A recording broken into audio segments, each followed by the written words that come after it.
Now, I'm trying to figure out how should I do this video. I don't want people to think like I'm arrogant or self-centered, but I just might as well just talk. I mean, this isn't a dating site, but it is a site where they discover future superstars. Maybe I'll use better lighting.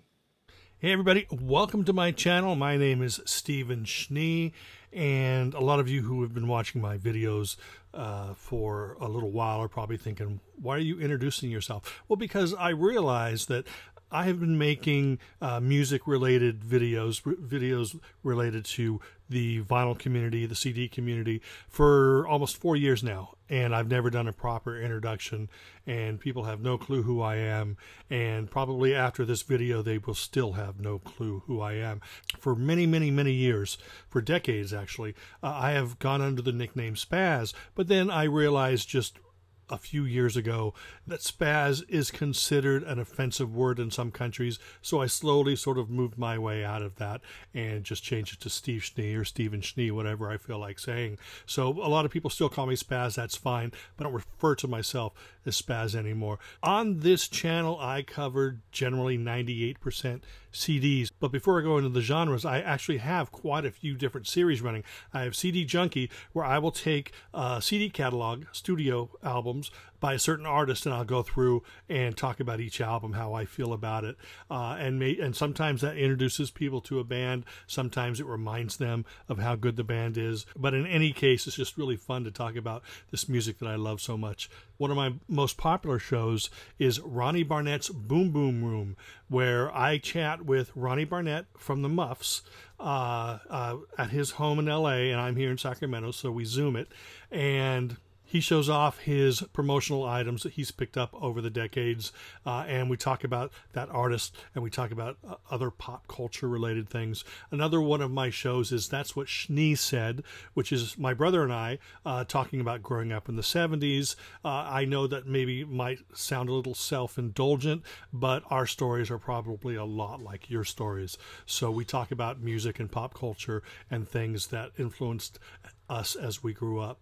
I also have a show called Skips and Scratches, where I get together with Sal Baglio, lead singer from the Stompers and the Amplifier Heads, and we're joined by Bruce Brodeen. Many of you know him from Not Lame Recordings, and we just talk about our memories of record shopping. We've already done one season, and I'm hoping to get things together so we can move forward and do more seasons and maybe bring in some guests as well. When my brother and I were growing up, we were big Beatles fans, so when the Monkees debuted on TV, my parents put us both in front of the TV set, and we would be transfixed for 30 minutes every week. That was the only time my parents knew that we would not get in trouble. I was 3 years old, and of course, the Beatles, and my first concert was Glenn Campbell in 1970. I was 6 years old.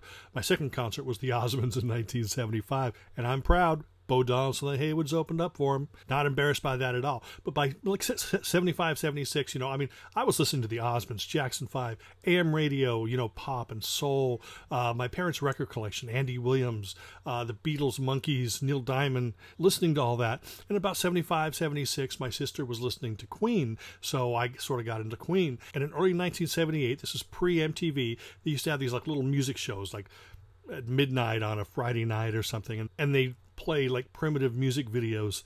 And one night in early 1978, I was staying up so I could see whatever the new Queen video was, but before that they gave you opening acts, and I sat through all these artists, and I was introduced to The Jam, The Clash, Kate Bush, and boom, my mind was split wide open, and that is the path that I followed. I followed the new wave, power pop, punk, synth pop, all that stuff, but I never gave up on the stuff that I loved. I used to make mixtapes for people, and it would drive them crazy because they would get a Jam song, a Clash song, followed by Help Yourself by Tom Jones, and that just drove them nuts. But to me, it's all the same thing. It comes from the same place. It may sound different, it still brings me that same type of passion. Being this big music geek, in my junior year in high school, 1981, I started my journalism career, so I feel uncomfortable calling myself a music journalist because to me it kind of sounds pretentious, but that's kind of what I am. I am a printed author. I have had reviews and interviews printed in Discussions Magazine, Big Takeover, Yellow Pills. Of course, I've written for tons of online sites like All Music Guide, Forces of Geek, Discussions Magazine, and other places like that. But about 15 years ago, on top of doing my reviews, I started doing interviews with artists. These are printed interviews. You can find them online. They were printed in Discussions magazines. But I did interviews with musicians and TV stars. So I did everything from Jimmy Page, Carol Burnett, Jeff Bridges, Ice Cube, Nick Lowe, Gilbert O'Sullivan, and so many others. Now, a couple years ago, I started a podcast called Beach Blanket Fort Bingo. And that I've got like 40 episodes up there, and they all feature interviews with people like Jeff Murphy from Shoes, Henry Priestman from Yachts, Paul Roberts from Sniffing the Tears, and just so many of these great artists, and they get to tell the stories. And I played little sound bites of some of the music. And I've got 4, count them, yes, that's right, 4 different streaming radio shows. Now, these are things I put together at home, so it's not like legit radio, but it's still fun to listen to. I have a show called This Is Pop, which is all power pop and power pop adjacent type things. I have a show called Return of the Living 80s, which is self-explanatory. I have a show called This Is Ski Lodge, which mixes, let's say, exotica and lounge with sunshine pop and early AM radio. And then I have a show called Skib Dobbin with Spaz, which is a combination of all 3 of the other shows. So hopefully there's something for everybody. And that's kind of basically it. Then I started doing these videos. Seems like every aspect of my life is involved in music. I work in the music business. You know, I work for a distributor. Some of the people know. I don't generally talk about it because all these things that I do are not endorsed or acknowledged by the company I work for, so I don't want people to get everything confused.